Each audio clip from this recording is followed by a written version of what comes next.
Well, hello there, loyal and lovely patrons. It's your good buddy, Uncle Ben Eller, and as promised on last week's Gojira Explosion mega lesson on that new tune of theirs, we are here today to talk about how they achieve those oh so perfect and luscious pick scrapes that are such a trademark of the Gojira sound. Now here's the deal. They use these all the time in their riff. And first of all, you got to be, in the Gojira tuning, down a whole step or in drop C. You're going to want to have some good meaty distortion on your tone. I find that their EQ levels are all pretty balanced. Seems like they probably use, treble, bass, and mids all pointed at noon on their amps. There's no real specific frequency that's being boosted. Now, I'm not exactly sure what picks Gojira uses, but here lately I've been favoring like the Dunlop .88 Tortex, either the Flow or the T3 shape, just the good old greenie like everybody uses. I think they get a really nice kind of toothy sound on the strings. I found that whenever I use really heavy picks, like anything over 1.5 millimeters, you start to get the sound of a lot of the harmonics, of the pick hitting the strings on this side of the neck. And a lot of times, depending on your position, those can get really notey is the word that I use, notey, where you can really hear notes attached to them. Whereas whenever you use just like a thinner, more swishy pick, it's just more of a noise. Let me demonstrate here with a really heavy pick. This is the new Dunlop Flow Gloss pick, which is really badass. These picks are absolutely amazing. This is the 3 millimeter one, so it's a big old boy. And again, as I drag this thing across the strings, especially because it's a glossier pick, like you can really hear notes attached to that, right? It's like a bird call or something like that. So whenever I scrape that across the strings, especially on the high E string, you get a lot more note out of it. It sounds like really glassy to me, It sounds more like you're rubbing a glass slide piece across the strings or something like that. Whereas whenever I use something flimsier like the 88, it's just kind of like a swish that doesn't have the sound of a note attached to it. So I found myself, blowing through these things and just shredding the absolute out of them whenever I do those pick scrapes a ton and overdub them like this in the studio. And at the end of the day, who cares? These things are like, 75 cents each or something like that. So who cares? Keep a big bag of them around just to blow through and do all the cool pick scrapes and stuff like that. Chew them up. It doesn't matter. If they get dull, you can always sharpen them on the carpet, or your office chair or whatever. Just give them a good swipe through and they're good to go for another set of swipes. And as I mentioned in last week's video, it all really revolves around turning that pick nearly vertical and scraping it through the strings. It really helps to have your left arm hand in a particularly gross harmonic position, like let's say around the 3rd fret. Whenever you do harmonics around that position, you get that weird scrapey, chimey sound, but they don't really sustain. Like if you try to do that same effect at the 5th fret, they really ring out. Same thing at the 7. The harmonics are just too strong there. You get a lot of note out of them, you know what I mean? Whereas if you're around the 3rd or 2nd frets, they don't really sustain that long and you don't get a lot of note out of them. And that's really what you're after right here. Put your fingers really lightly on the strings and just rake that pick through them really quickly like that. But here's the deal. At certain tempos, you run out of strings really fast. And if you do it slowly, it sounds really lame. You can tell what's going on. Gojira records always have that like distinct swoosh that never seems to end. It almost sounds like they're doing this kind of raked harmonic thing on like a harp where there's just so many strings that it never really ends. But whenever you do that on a 6-string guitar, you can run out pretty fast, especially at some of those like lower, sludgier tempos that the band uses sometimes. So whenever I'm recording a Gojira type riff here in my home studio, there's a couple of tricks that I employ to make those pick scrapes last long, strong, and or get the friction on. And you're about to learn about them today. So first things first, here's the extremely cliche Gojira riff I made up so you guys could hear those perfect pick scrapes in the intro right there. I'm just using some one finger inverted power chords and some gallops. The ubiquitous, pinch harmonic that just goes up. And then I'll do the same riff. And then one of those pick scrapes. I did a layer on the left side, I did a layer on the right side of exactly the same thing. They don't tend to do a lot of like elaborate harmonies or like differences in their rhythm guitar parts. So I just did a left side and a right side. I put a bass track right up the middle. And whenever the guitars are doing the pick scrape, it's important to notice that typically the bass player will do just like a big slide or something, because you only got 4 strings on a bass. They don't make that much noise whenever you do that scrape effect on them. So he usually just does a slide or just some noise or whatever to fill in the gaps right there.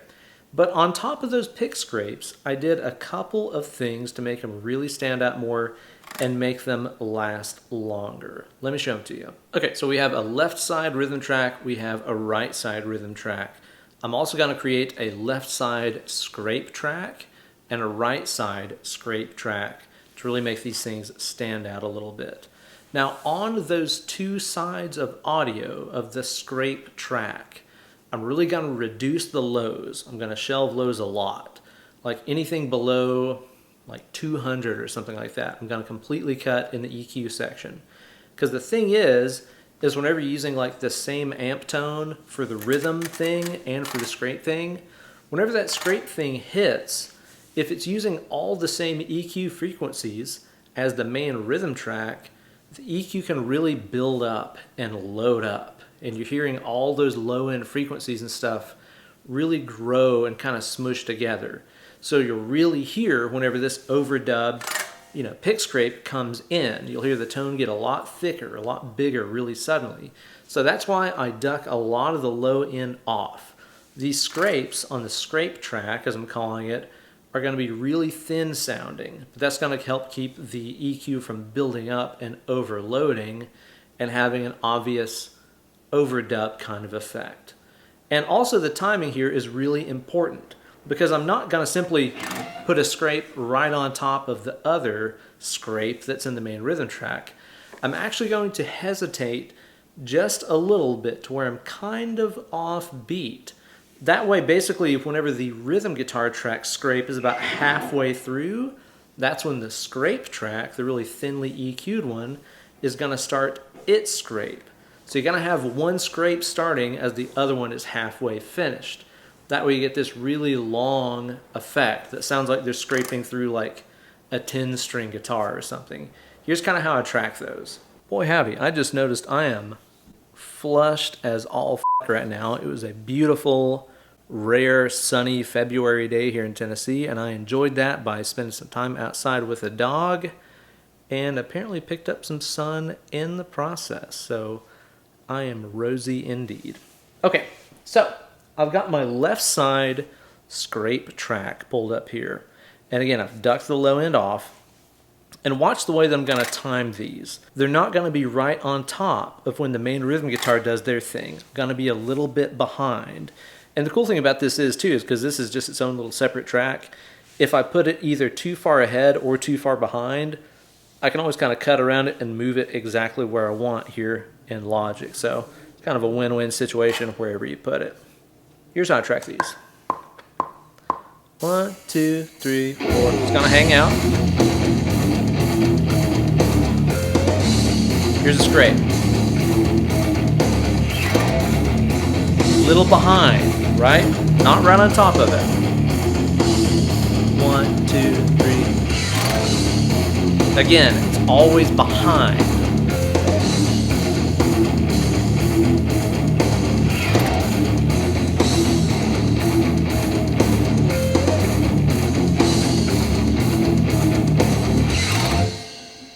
See that?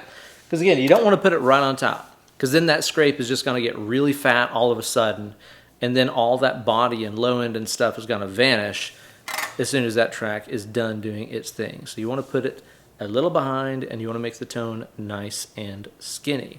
Now, one thing that I've noticed that happens a lot of times on the earlier Gojira records, like for example from Mars to Sirius.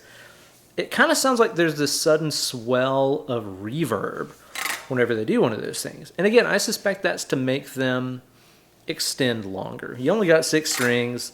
It's just not going to last that long. But if you put a little bit of reverb on it, it's going to fill in the cracks really nicely and make that pick scrape extend longer than it naturally should.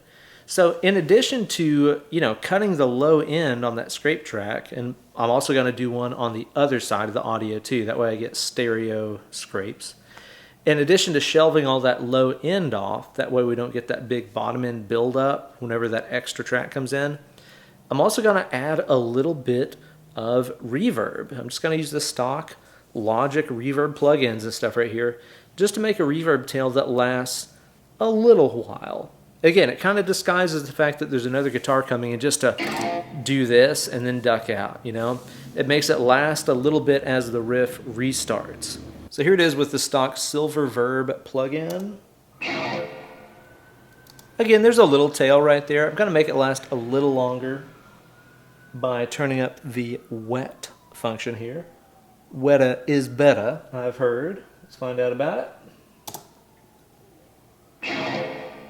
Okay, so now there's a little bit longer tail right there. You can hear the reverb a little bit more.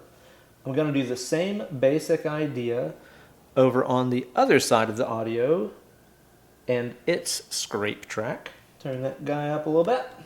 Now let's hear just the scrapes on their own. Again, hear the tail right there? It just makes it extend into the repeat of the riff a little bit more. Fills in the gaps very nicely. Let's hear all that stuff together.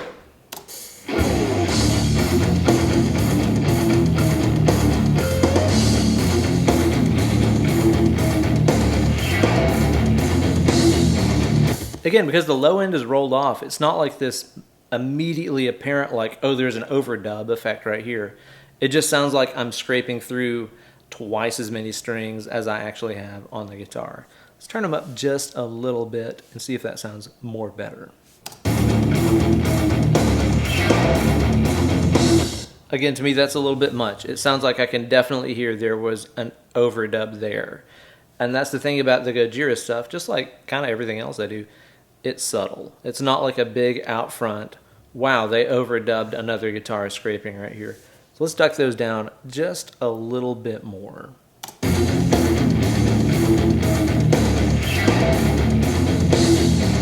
Sounds pretty good.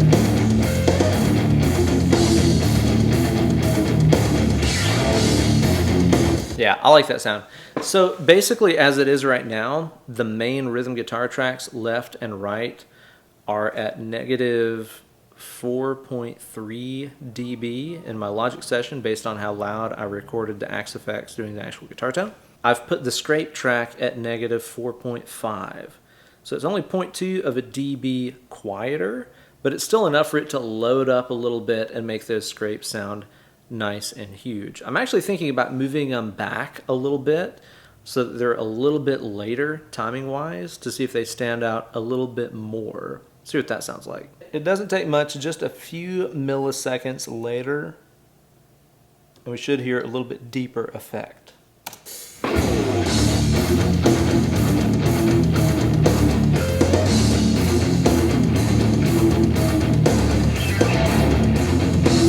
That was maybe a little bit too late, honestly. You really heard the effect of another scrape starting a little bit beyond halfway through the initial scrape. So let's back it down just a little bit. Again, that's a really wonderful thing about recording digital like this. If you don't like where something is, you just move it to the left or to the right just a little bit. It's pretty damn nice.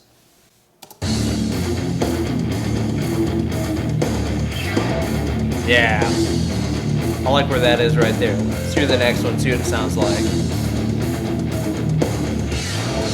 Yeah. See, that's what I'm talking about. You can hear a little overlap into the repeat. That's the Gojira sound. Yeah. The last one here is going to be really apparent. You can hear the tail of the reverb on that last one, right? That's what you're after. Because again, you want the scrape to bleed a little bit over into the repeat. It's one of those things that's like kind of impossible to actually do on a guitar physically, because there's no way you can scrape and restart those gallops at the same time, obviously, but that's the glory of the magic of the studio environment, right? And to be honest, it's not one of those things that I see as like cheating. You can't do it that way live. Well, when you see Gojira live now, they're going to be in a, big ass Enormo Dome stadium, and the natural reverb of the room is going to carry the sound of the scrape into the repeat of the riff anyway. So if anything, this is making it sound more like it does live. But yeah, that's my basic procedure anytime I'm recording one of these things to get that signature Gojira sound. I have the scrape in the main rhythm part, which I do left and right. And then I also overdub a left and right scrape only track, which is pushed back a little bit behind the beat rhythmically. It has a lot of the low end shelved off. That's a really big thing you've got to remember here. You can use the exact same fundamental rhythm tone, just cut the absolute hell out of the low end. That way you don't get that bottom end build up whenever the extra track comes in. Again, you don't want this obvious. You don't want it to sound like, and there, they overdubbed it. You don't want that tone at all. Go subtle with it. Anyway, so roll off the low end, play a little bit behind the beat, and just to get that rollover into the next repeat of the riff, add a little bit of reverb. Reverb is like one of the Gojira secrets. And again, if you listen to Mars, From Mars to Sirius, whatever it's called, listen to that record, there's a decent amount of reverb on those rhythm guitar tracks all the time, and it sounds awesome. It makes it sound like the guitars are in a room, or you're listening to a live guitar performance or something like that. And again, whenever I saw them live the first time, it sounded exactly like the record, because the record had reverb on the rhythm tones just like it would if you heard them in a room somewhere. Add a little bit of reverb onto the scrape tracks to get the bleed over. You're going to get a perfect pick scrape sound. Hope you guys have enjoyed this video. Let me know if you want to find out any of my other guitar tracking secrets and stuff like that. Might be stuff you guys can get some use out of. So let me know in the comments section on the Patreon page. And thank you guys so much for the support. It really means more to me than you guys know. You guys are the best, making my life so much better, and I'm so happy to be giving back to you guys and doing videos just for you all like this. I really want to do some more Lick Doctor stuff, y'all. I've got a couple episodes of the Lick Doctor up here on the channel. I want to do more. If you're not familiar with the Lick Doctor, it's the series that I do just for Patreon, where my lovely and loyal patrons email me a clip of them playing something that they're working on, whether that be an original, a cover, a Weekend Wank Shop lick that I made up, whatever it is. Email me a video of you playing it to benellerguitars@gmail.com. I'll check it out, give you some feedback on it on a video, let you know what you could be doing more better, all that kind of stuff. If you're shy, I get it. I can clip your face out of the video and never mention your name. You'll remain safe and anonymous. Whatever you want to do is totally fine. But at the same time, we're all here for the same thing. We're all here to learn and become better guitar players. So this isn't like the regular YouTube world where I'm going to throw you to the wolves and let the trolls tear you apart or anything like that. I won't allow that. This is my Patreon page. This is just here for my community. We're all here for the common good. So that's not going to happen. I won't allow that to happen. But again, if you're shy, I'll edit everything out. I get it. No big deal at all. Anyway, I want to do some more Lick Doctor videos, so be sure to mail those to me, benellerguitars@gmail.com. Put Lick Doctor in the subject line. That way I can always search through my mailbox and find it easily, because my inbox is just full all the freaking time. So put Lick Doctor in the subject. That way I can find it and see yourself featured on the next episode here on the Patreon page. Hope everybody out there is doing well. Thank you guys again for everything. Hope everybody's staying healthy, wealthy, and wise, and doing some shredding on those guitars during these trying times. Cheers, guys.